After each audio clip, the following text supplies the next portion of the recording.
Welcome back, Pokemon trainers. We are here for your top 4 games here at the Stuttgart Regional Championships. I'm so excited to be here. I'm being judged very, very critically. Actually, I think it's Barish. You know, he's staring me down at the minute, our head judge Flareon. But I am joined on the desk by Barish Ajos. How are you feeling today? I'm really excited. I'm really happy to be back on the desk here. And we have once again Arash Ommati against, this time, Giuseppe Musicco. And I don't want to take too much away here, but we will see a pretty similar matchup here, because based on what Giuseppe is running, we have seen 5 out of 6 Pokemon on that before from Matthias' side. So that is a matchup that Arash is familiar with, and depending on certain Pokemon's items and movesets, it might be a pretty similar game from what we saw in top 4. I mean, we've seen quite a few mirrors lately throughout this tournament, and so this will be one just like all of the others. And as well, you've got 2 Italians facing off against each other, and something that is quite recurrent whenever we talk to any of the Italian players is they all like to really work together. There's a great camaraderie and team spirit amongst all the Italian players, so they help each other practice, they team build. Even if they maybe have slightly quirkier choices that suit their play style, they tend to always sort of go with the same core and really build on it, counter the metagame really, really strongly. So you can be sure that both these players, regardless of, you know, having seen Arash on stream and all of that, they're probably going to have a little bit of inside knowledge on their opponents, and having probably practiced together and played each other in local tournaments and events, they'll really be able to assess each other's play style as well. Obviously, Arash, though, will be missing his delightful Tapu Bulu. Yep. But let's go right for those teams here. On Giuseppe's side, we have Tapu Fini, Gengar, Landorus, Incineroar, Kartana, and that Latias we saw in top 8. And then on our side, can you repeat that, please? Yeah, we have got the Gengar, the Komodo, the Xurkitree, Incineroar, and the Clefairy. So I love being able to see the Kartana on the field here. A Pokemon that was really dominant in 2017 format, but hasn't seen as much utilage in this format. But you know, it's always packing that Tailwind now that I think makes it already a fast Pokemon, but then it can sneak in that Tailwind early and really give the rest of your Pokemon a good boost throughout the game. Yep, so we have that Fire, Water, Grass combination going on Giuseppe's side with Kartana, Tapu Fini, Incineroar. Incineroar, of course, we have talked about it a lot this weekend. Thanks to its new ability, Intimidate, its Fake Out, Versatility, and other moves. It is a really great pick here. And of course, there's the Latias we have seen before. I think what is really crucial is the item on the Landorus. If it's Choice Scarf again, it would cause a lot of trouble to Arash and his composing team. Exactly, that's something we always have to find out early on. What item is the Landorus holding? Is it Choice Scarf, Choice Band? Is it Fashionable with the Assault Vest? We have no idea what item it will be carrying, so that'll be something Arash needs to be able to gauge. And we've got the leads jumping right into the game here. Arash going straight out with that Komodo, and the Clefairy gonna, you know, help it with Frengard, Follow Me, support, potentially gonna try and get its illustrious Z move off straight away here, as Giuseppe has got the Landorus and the Latios as his lead. Yep, so there are a few options here, but of course we talked about the Landorus, how important that is. But Arash going straight forward with his Komodo lead, because we saw in the interview how he said Komodo, thanks to not having his Tapu Bulu anymore, Komodo is his only answer to that Landorus, and he wants to start right away with it, probably get off the Z move here, because Earthquake Psychic combination from Latias, it's not KOing that Clefairy, so that Komodo will stay on the field for a little bit longer here. Exactly, potentially quite safe to be able to sort of get that move off, but he does have to worry about the fairy types, obviously on Giuseppe's side of the field. He does only have the one in his team, which he has switched in here, going to be the Tapu Fini. Clefairy, however, goes for a helping hand here. Going to be boosting up whatever damage Komodo wants to be firing out. Going to be a Tailwind coming out from Latias, though, so this is, I think, a great sort of situation here for Giuseppe. He just wants to get the speed up, because if Komodo is going for its Z move, which we see that it is, it's going to obviously get the speed boost, and Giuseppe wants to make sure that he's got that fairy type on the field, but paired up with speed. Yep. And very interesting to point out here is that Latias didn't go for Mega Evolution, so it might be the case that this Latias is not a Mega Latias at all and carries a totally different item here. But that won't help him against this Kangaroos Soul Blaze coming off, because it's still super effective, and Latias levitating won't be protected or won't be helped out by that Misty Terrain. So I can see this Z move definitely picking up the KO on that Latias. Yeah, it's such a powerful and beautiful animation here. Easily picks up the KO on that Latias. It's going to return straight away to Giuseppe, as Arash's Komodo will be able to get all the boost that it wants. The only thing here, though, is obviously now that Latias has been KO'd, it gives Giuseppe a free switch in to bring in another Pokemon. He could potentially bring in his Incineroar, try and get a fake out there so that the Clefairy cannot follow me anything away, but it's actually going to be the Gengar coming in here. Yep. He probably wants to trap those Pokemon down. Not having Mega Latias here might indicate that bringing Gengar, that Gengar is his choice of Mega Pokemon for this game here. So he wants to lock down Arash Pokemon as soon as possible here, and we might see some switches from Arash to reposition himself, because that Gengar and Tapu Fini is really threatening down his Clefairy Komodo combination.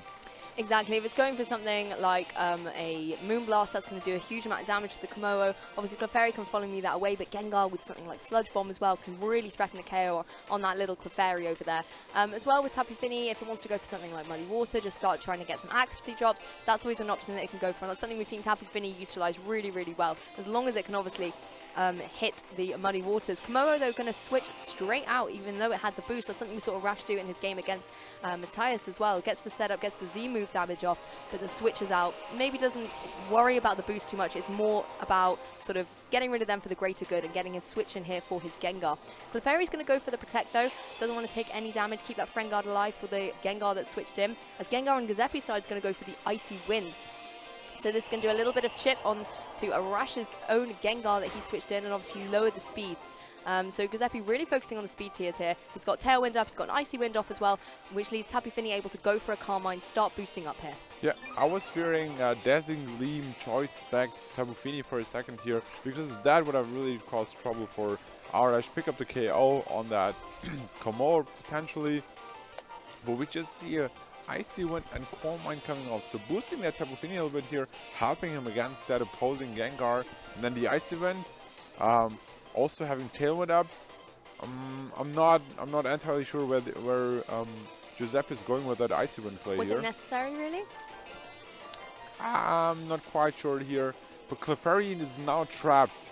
Protect the last turn, so he can go for Follow Me, but he is really threatening by that Sludge Bomb. We see a Mega Evolution coming up from Gengar, and let's see what those two Gengars are going for in this turn. Exactly. I mean, the Clefairy can sort of follow me away a Sludge Bomb, but that then leaves Giuseppe's own Gengar exposed to take a Shadow Ball from Arash's one. But it's just going to be a Protect coming out from Giuseppe's Gengar here, going to be a Follow Me coming out from the Clefairy.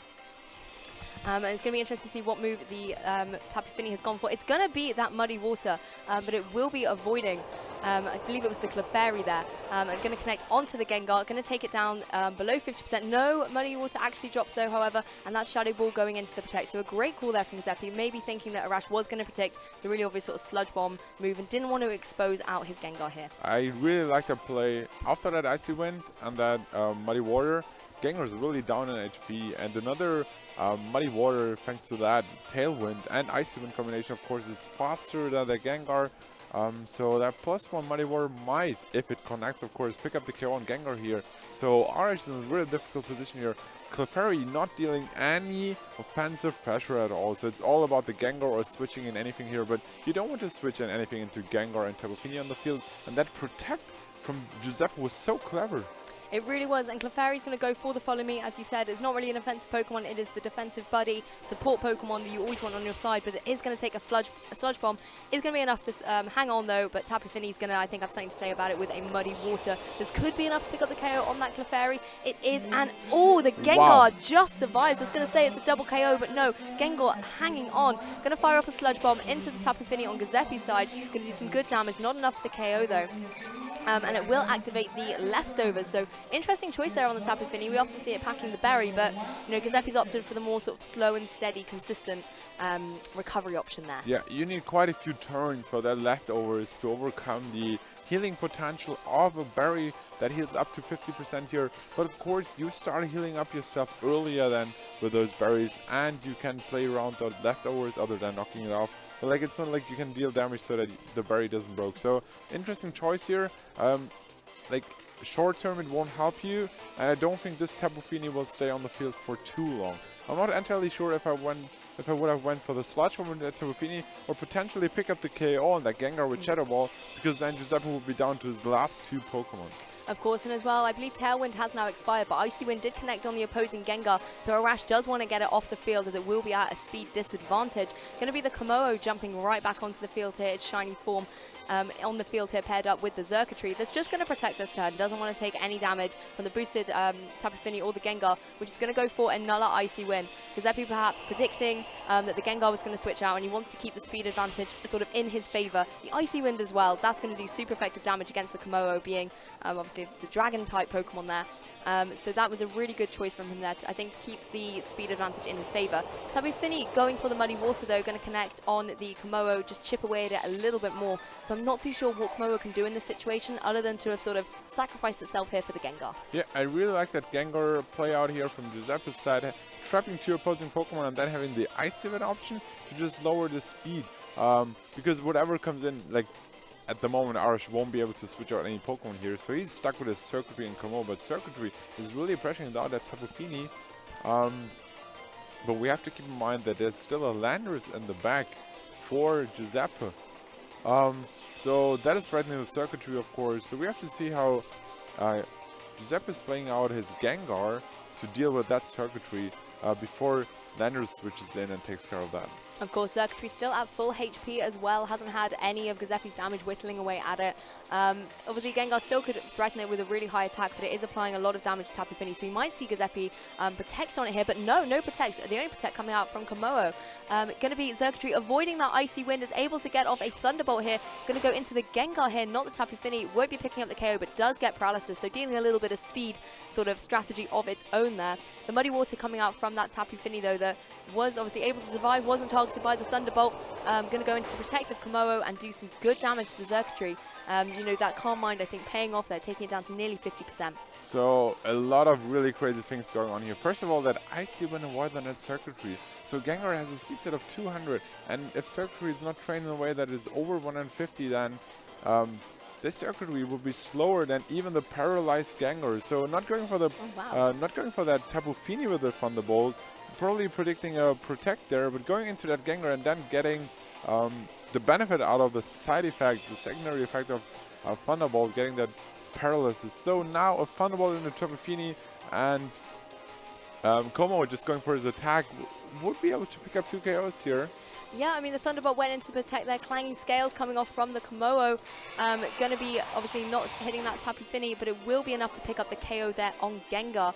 I mean, if I was Giuseppe, I'd be feeling really bad about that Icy Wind miss previously, because you could see the amount of damage that the Muddy Water did to the Xurkitree there, and if it had managed to get the chip from the Icy Wind, it could have put it into 2-hit KO range, and obviously then it being slower thanks to the Icy Wind, Tapu Fini would have been in such a great position to be able to pick up the KO there. But now it's still, you know, Giuseppe's down to his last 2 Pokemon. He's pinned in here. That Xurkitree's going to be able to fire off a Thunderbolt here, as long as Landorus doesn't have something to say about it. Yeah, really unfortunate the last 2 turns for Giuseppe, but he's not out yet.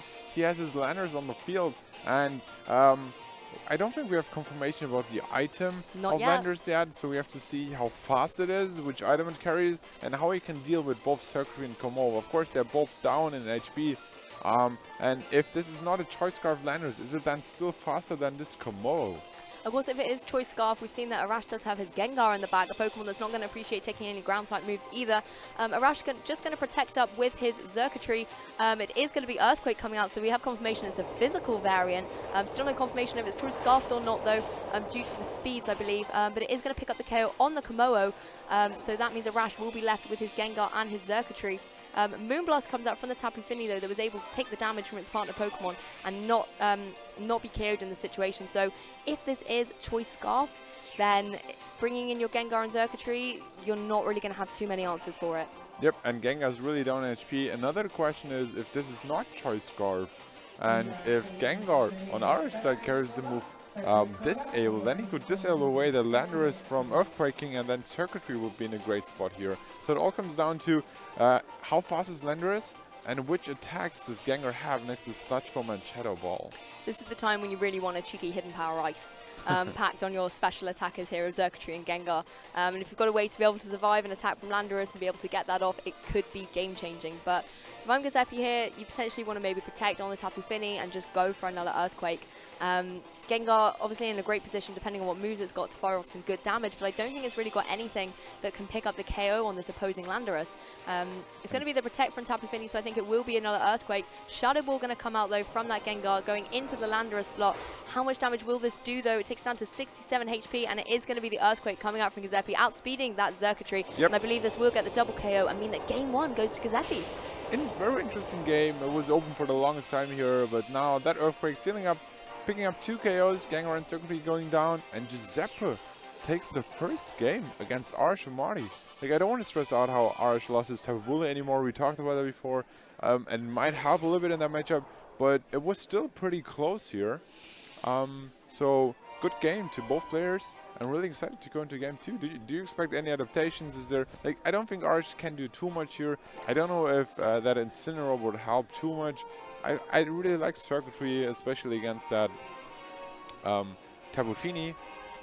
And we also saw how this Landorus was slower than the Gengar, so it's not not Choice Scarf. So not Choice Scarf. That's a bit of good information for Arash as well. Maybe sort of a sigh of relief that he doesn't have to contend with the Choice Scarf Landorus. But then you do still have to ask the question of what item is it packing? Is it something like a Ground EMZ? Looking at the damage from the Shadow Ball, I wouldn't anticipate an Assault Vest. Yep. So it'd be interesting to see if we get that revealed in game 2. But in terms of adaptations, if I was Arash, I would probably still stick with the Komodo strategy, just because you get that super, like, dramatic Z move off, can hit both of your opponents, and if you just want to keep whittling away at your opponent's team so that you can get an endgame position to clean it up, then that's a really great strategy there. But I think if he can get himself in a position where he's not forced to switch out and reset all his boosts, then he can maybe utilize that a lot more, and that's something I'd really like him to see, potentially with getting fake out pressure on there. We haven't got any Tapu Leles here, so he doesn't have to worry about that, or with the Clefairy as well. Paired up with Friendguard and Follow Me. Even if you're going to sacrifice one of those Pokemon, if it means that Komodo can get some KOs, that could be really strong for him. That's true. So let's see if, the question is, do you start again with that Komodo? Do you bring it back in the right position? Do you start with your Gengar trapping your opponent's Pokemon? And we didn't see too much of that Latias other than going for Icy Wind, K-Wind, and then going down to that Z-move from Komodo. So maybe this time he can play a little bit longer with his Latias on the field. And seeing that Gengar Mega Evolving, we can assume that it's confirmed that Latias is not a Mega here. Exactly. I'd love to see more of this Latias. We see it actually as the lead here for Giuseppe, paired up with Landorus, and Arash changes things up a little bit, has Clefairy and Gengar combination here, so straight away going to be threatening a Shadow Ball onto the opposing Latias. Whether or not it's able to get a Tailwind up before it gets KO'd with a Helping Hand Shadow Ball or something like that, it would be really interesting to see, but I'd love to see more of what sort of utilage that Latias does have, because with its psychic type of moves, it can attack Komodo, it can attack the Gengar, and that's something that I think Giuseppe will really want to keep intact. Yeah, we don't see any switches here, and Landorus, if he bypasses if he doesn't face down the Follow Me here because there's a Helping Hand. Oh, it's actually from Latias. From the Latias, so that's going to help out that Landorus. Going to be a Helping Hand as well from Clefairy, so these two Pokemon just clapping away. You can see Giuseppe there sort of in sync with the Pokemon. It's going to be the Shadow Ball though coming out from the Gengar, so this is going straight into the Latias before he can even get a move off. Going to be a critical hit, and it's going to return right back to Giuseppe, so it did us a little bit, it cheered on its Landorus, but Landorus can now hit that Earthquake button. Going to be, I believe, easily able to pick up the KO here on the opposing Gengar, but do a good amount of damage to Clefairy as well, so Arash doesn't have that a stronger support system going into the next turn with the Pokemon he brings in. Yep, I don't feel that Giuseppe really needed that Tailwind, and now having a Helping Hand on his Latias as well, helping Landorus to take care of that Gengar and one shot, because I think Friendguard helped that, would have helped the Gengar to take that Earthquake otherwise, but now both players losing one Pokemon, but like Clefairy as well is down in HP and is not doing too much here. If Gengar is coming in, trapping in that Clefairy once again, then it doesn't look too good for Arash here. And another play we might see is that Gengar and Komodo switching in. Yeah, there's the Komodo. Let's see Gengar switching in. And then, we still don't know which item this Landorus has, if, what you said before, if it is ground UMZ, then a Sludge Bomb and Tectonic Rage combination could just clear up the whole field here. Exactly, Giuseppe going strong on the offensive here with the leads he's got at the moment. But as well, I think getting rid of the Gengar, I think out of the trade of Pokemon we just saw, Giuseppe came off so much better, because getting rid of the Gengar means that his Tapu Fini, which he does have and he has brought to this game, is now in such a strong position. Obviously the Sludge Bomb from Gengar was the main threat there, obviously Circuitry as well, but just from the Pokemon we've got here, you just want to get rid of that Gengar being so speedy. The Gengar on Giuseppe's side going to be Mega Evolving here as well, as you said, to trap in this Komodo and Clefairy so they can really not do much. And as well that, you know, helping-handed Earthquake, really weakening Clefairy there. It's going to be helping out its partner though, once again, clapping and supporting it, whereas Icy Wind comes out from the Gengar, so even with the Friend Guard, this is going to do some good damage to Komodo, chipping away at it. It gets a critical hit on the Clefairy as well. But Clefairy easily able to take that, but you can just see its health being whittled away constantly. And Komodo's going to do what we love seeing it do at the moment, get that animation going, going to shake all of its scales and get off the Clanger's Soul Blade. Yep, but this time going to Tapu Fini, not affected at all, and going into Gengar, which is not levitating. So it will be reduced damage on a Gengar, and that Icy Wind was crucial because it keeps that Komodo slow, because now it will get the speed boost, neutral it out again. But another Icy Wind will make sure that Tapu Fini is faster than this, and Arash not being able to switch anymore will help him. That like Tapu Fini will just win from this position away, because from what we saw before on Arash's Komodo, it has that Rag move, it has Flamethrower, and it has a fighting move. So no poison move at all to deal with that Tapu Fini. So Tapu Fini in a great spot here, can just, I don't think he either, like he doesn't even need any Calm Mind boosts. No. He can just go for attacks. Like I can just say once again, this time you can go for Sludge Bomb into Clefairy and a Moonblast into Komodo, and like I don't see how Arash is recovering from this position. No, Tapu Fini really is the star of the show, and I know we've mentioned, like, you know, he doesn't have his Tapu Bulu, but if he had it, he could just change the terrain, as that really does weaken the sort of power that Komodo can have. Going to be the Moonblast coming out from that Tapu Fini going into Komodo. Despite its boost, it will not be enough, and it will be KO'd, returning to Arash. It looks like Giuseppe is in such a great position to be able to seal up this game. Little Encore coming out though, so that Tapu Fini will now be locked into that Moonblast, something I'm really sure it's not going to mind doing at all, as we can see how powerful it is as well. And that Clefairy being on such little health, I think a Moonblast would easily be able to pick up the KO here. Xurkitree is the fourth and final Pokemon for Arash though, however, but you know, this Gengar can still fire off really powerful Sludge Bombs. Have doubled up with the Moonblast as well. You know, that Xurkitree is not going to be hanging around for long. Yep. And Arash was fishing for any mistakes on Giuseppe's side. If there was a Calm Mind and any attack into Komodo, then that Encore would have punished that. But Giuseppe is just going straight for those attacks. Gengar protected to make sure he's staying on the field one turn longer. But yeah, like, it doesn't get better for Arash here. Like, once again, Sludge Bomb. Okay, there's a Protect on Clefairy though. Yeah, it just wants to keep Frangard alive, I think, a little bit more to try and sort of help out the Xurkitree, take the Sludge Bomb a little bit better, takes it into almost 50%, allowing it to be able to get off this Thunderbolt. Going to be able to pick up the KO on the Gengar though, but that Tapu Fini locked into Moonblast, so Arash knew it couldn't protect, so it would have been a sort of a free target, as it were. But it is allowed to get off a Moonblast. It was going into the Clefairy though, so good protect there actually. Yep. I don't really see why you would protect, like, target down at Clefairy on this spot here. So Arash now facing the Landorus, which can just fire off an Earthquake. Depending on how fast it is, we know it is not Choice Scarf. So depending on how Landorus and Circuitry are trained, Circuitry might outpace him here. Having the special attack boost already, Helping Hand might help him out then.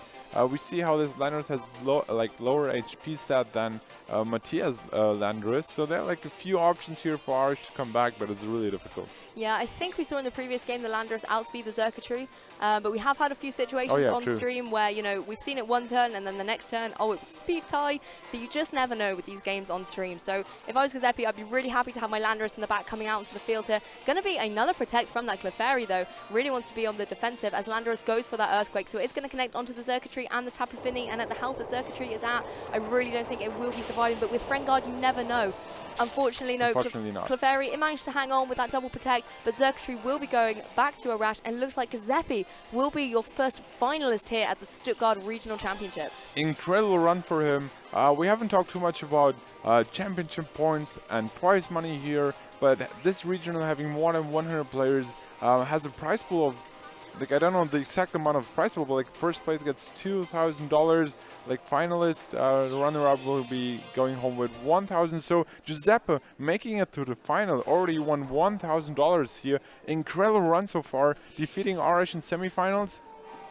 That is a great achievement, of course. Like, I don't want to talk about the 5 Pokemon anymore, but like that is a great run on Giuseppe's side. We have to see who's joining him for the finals, but like congratulations, Giuseppe, really great run so far. And Arash, like, he was happy that he will go home with a trophy. The way I know him, he still wanted to make it to the finals. He always wants to win. He's never done with the tournament until he's out. Like he fights for it. But unfortunately, this time Giuseppe overcomes in and makes it to the final. Great games. Congratulations, and we will be back with the winners interview. I definitely want to talk to Giuseppe. Yeah, it would be lovely to hear from him and sort of what he was thinking going into that game. I think at the end of the day, we have to give a lot of credit to that Tapu Fini as well, bringing his terrain to the field, really negating the damage that Arash was going for with his main strategy with that Z move on Komodo. But then not only doing that, it was just able to sort of set up the Calm Minds, fire off Moonblast, Muddy Waters, and just able to whittle down Arash's team. And, you know, I love seeing Komodo up here in top 8. That was absolutely amazing to see. And Arash did bring it all the way here to top 4. Unfortunately, won't be advancing to the final, but we all know Arash. It will not be the last we see of him. Yep. So as I said, stay tuned. We'll be right back with an interview. I'm happy to interview Giuseppe, so yeah, stay tuned, guys.